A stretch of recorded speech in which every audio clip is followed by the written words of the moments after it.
It's official. It's been announced. The Pebble is properly dead. And we have word from the company as to what's going on. For all of us folks who have pre-orders that have still yet to ship on devices like the Pebble Time 2 and the Core. For fans of this brand, it is a sad, sad turn of events. After about a week of speculation, Pebble finally posted on their official blog that the company is being bought out by FitBit and that the DNA of the Pebble brand is going to live on in servicing the future of FitBit products. And that blog post answered two critical questions.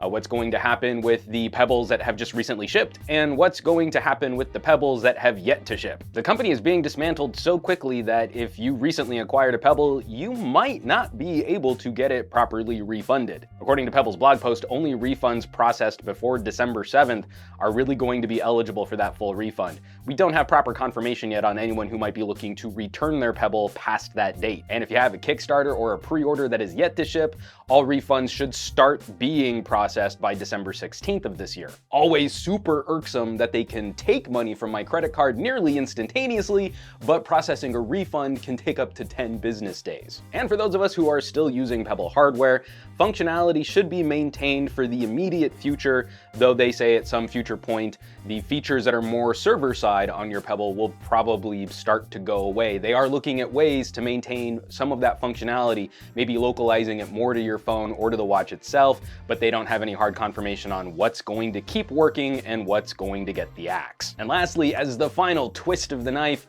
there's no more warranty support. Sure, if you're having an issue, you can go to some help forums, and some third-party companies have been stocking Pebble replacement parts, but for the most part, if your Pebble goes bork, you're pretty much done. I've been a big fan of Pebble smartwatches. I routinely rock my Pebble Time in a lot of our videos.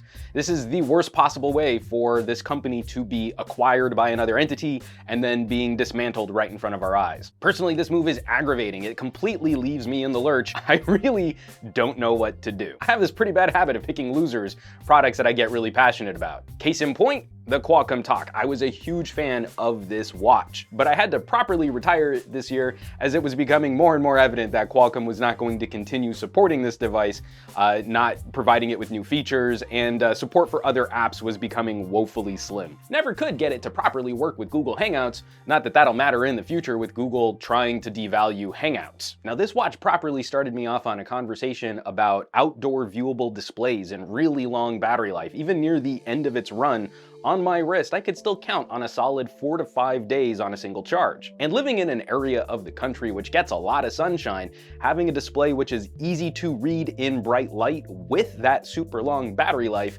is a huge benefit. The Pebble has always been a part of my device strategy for similar reasons, but it wasn't until the Pebble Time and the color display technology that's on this watch that I really felt I could properly let go of my Qualcomm Talk. And this is what totally sucks about finding solutions for your own personal use and then watching the rest of the tech industry sort of overlook things that are important to you. It's not that I haven't tried other smartwatches. I've been in the game since the very beginning. I've got a Martian around here somewhere, but I've got a Huawei watch, I've got my first generation Asus Zen watch, I've got numerous gears, including the Gear S2. Jaime took the Gear S3. I've played with numerous fitness trackers like Fitbits and Microsoft Bands, and I'm wearing a Misfit, but nothing has really tapped into the feature set that I enjoy from my Pebble. In trying to anticipate consumer responses, we start taking some things for granted and then act like that's some kind of objective truth, or that we shouldn't ever have to accept any kind of compromise, even though every single gadget we pick up is a series of benefits and compromises. And for every time I'd see an editorial or someone writing a review about the Pebble Time and,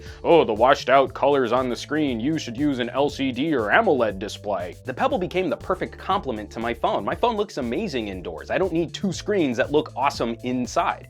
But I drive around a lot in California, and so while an e-paper or e-ink, I can never remember what type of display the original Pebble had, in black and white is useful and it's really easy and clear and high contrast to read outdoors, when I'm driving, it's nice to be able to just see a little blue pop from my watch for an alert, a little red pop for an alert from my watch, a little green pop. Those little green pops are text messages. Maybe those are more important than the little blue pops or the little red pops. I was more aware of what was happening in my digital sphere of influence because of the color display on the Pebble, without it distracting overly from the task at hand, namely operating a motor vehicle. I was happy to accept the compromise of a watch face which just looked okay indoors for something that looked incredible in direct sunlight and provided multiple days of battery life on a single charge, without ever having to play that trick of turning the watch screen off or dimming it to a point that I couldn't read what was on the display. I'm just really disappointed in Pebble IP going to Fitbit.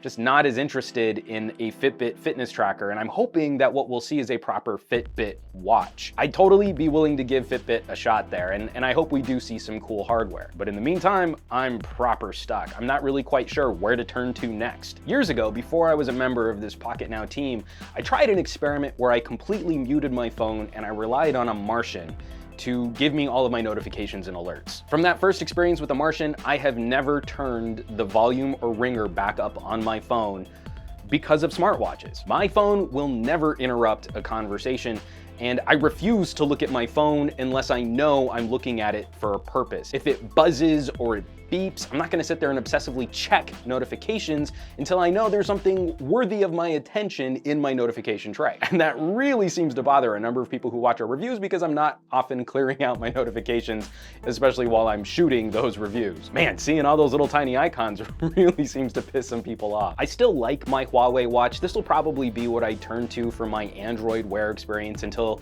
at least some newer Android Wear devices come along. I've never been the biggest fan of Samsung Gears. I totally understand why some people like that smartphone on a wrist experience, but for me, I like a watch to be serving me little pieces of at-a-glance information that then I can choose to delve into further. The more I feel like I'm navigating screens and swiping and dialing and stuff, the more I feel I should really just be doing this interaction from a proper phone. I'll personally be looking to explore this topic more over the next year as I just try to figure out what my own smartwatch strategy is going to be. And I know there are some Pebble fans in our audience who are probably in the same boat. What are you guys thinking right now? Pebble is dead. Are you going to move to Android Wear? Are you looking at an Apple Watch?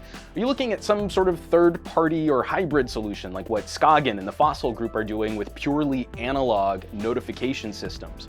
Drop us a comment down below this video. I'm really curious to hear your thoughts on the matter because it'll probably help point me in the right direction for what I'm going to do. As always, thanks so much for watching. Be sure to subscribe to this channel for more rambling, vloggy videos like these and help us out some sharing on your favorite social networks. For Pocketnow, I'm Juan Carlos Bagnell, some gadget guy on Twitter and Instagram, and I will catch you all on the next video. As a quick tangent, you guys in the comments are always talking about how critical I am of different technologies, but if you want to see true tech optimism, this is my Qualcomm Talk charger, and you can see I still have the inserts from when Qualcomm was talking about their truly wireless earbud technology that would charge in the same cradle as the Talk, but ultimately proved to be vaporware. I still believed, I still held on to it. I wanted it to be real.